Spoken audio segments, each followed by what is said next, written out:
Hey there, what's up? My name is Azodi, and in this video I'm going to give you a quick overview of the foundations to a K-pop song. For this video I have quickly written a verse idea. Let's have a listen and dive in.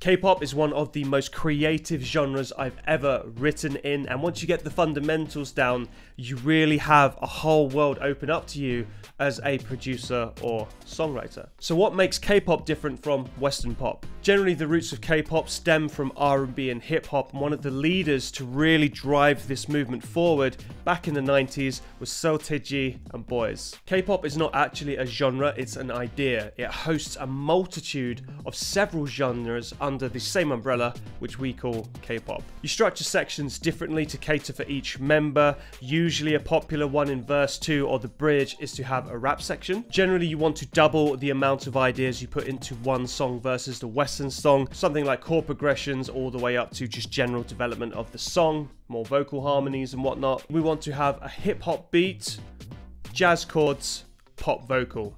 There's a huge grey area with this, but this is a good foundation to start with. If you have any questions or would like me to cover a subject, please let me know in the comment box below. Alright, so let's start with the hip-hop groove. Totally open, it's down to your own interpretation of what you think a hip-hop trappy groove feels like, and you've got to bear in mind that it needs choreography later, so it's really important to have the groove locked down. Let's listen to the beat by itself.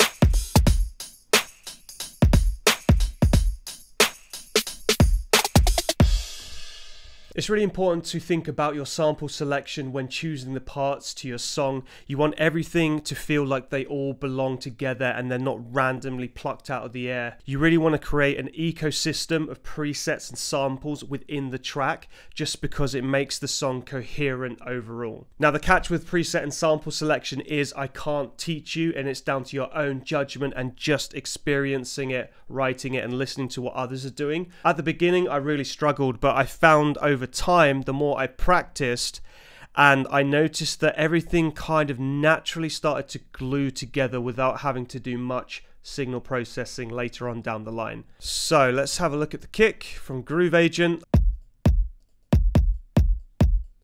Very nice. I did a kick layer, but this time I dropped it into the sampler, and as you can see it's the PK_1 kick V4. I use this as a more of a coloring device for the kick and giving it a bit of air so it can kind of cut through the mix a bit better. It gives it a bit more space. Have a listen.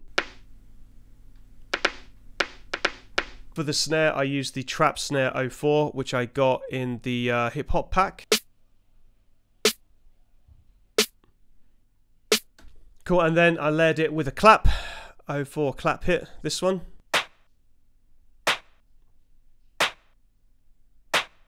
Cool, and together.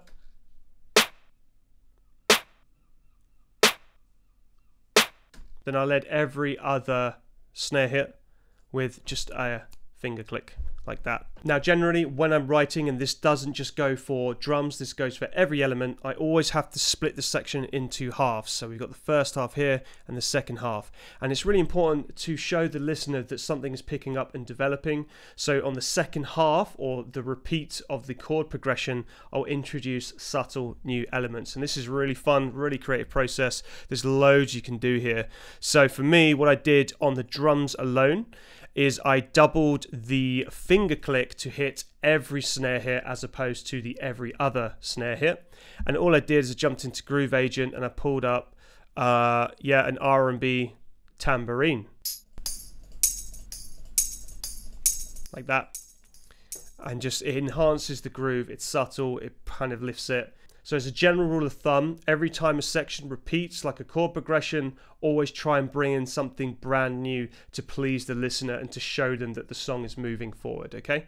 Alright, so the chords. This was one of the hardest things for me to figure out when I was learning, and when I work with other people who are trying to learn and produce in this style and genre, they often find it very challenging as it takes a lot of practice, a lot of listening to reference tracks and material, but also just using your own judgment, like what chord should I move to next at which part. Alright, so I'm going to play you the chords, have a listen.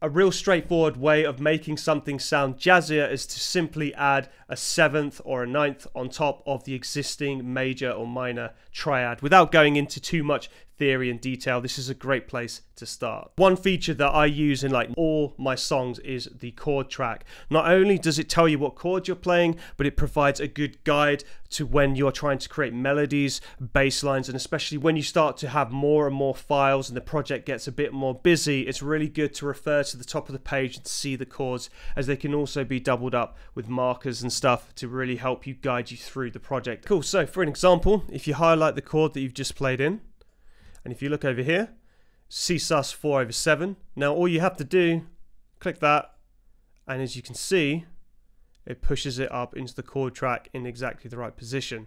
And all you have to do is simply just keep doing it. C7/G.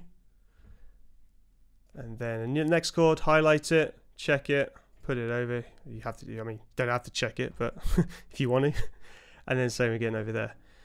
And then that way it's a really quick and efficient way to know what chord you're playing, and it provides a guide for when you're trying to create future melodies and bass lines, as you've always got a reference point straight there. Absolutely love it. I use it all the time. Another great tip for writing K-pop chords is to generally avoid doing just a 4-chord progression.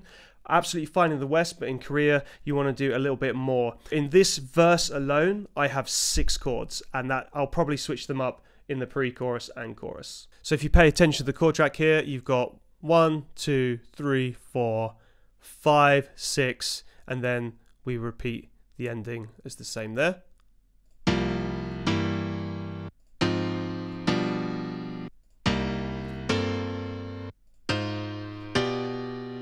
I'll also be diving in deeper to the K-pop chord progression subject in a future video, so make sure you check that out as well. Alright, so now we're on to the basses. Generally, I like to use a lot of 808s because it fits in with the hip-hop trap vibe. Obviously, there's loads of variation, but for me, my own personal preference and taste, I love a big 808. And I went for a more of a groovier sort of bass line. This is just down to my own personal taste as well, but I find it to be much more fun and really enhances the groove. For this bass, I use the 80807 from the HipHop Vault. Let's check it out.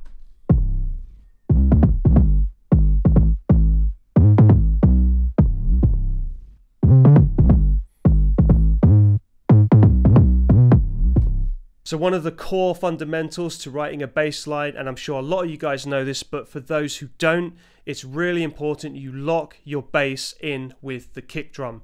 It is crucial to creating a groove. Let's break it down. If we look at the bass line here, we've got 4 segments, 4 bars here.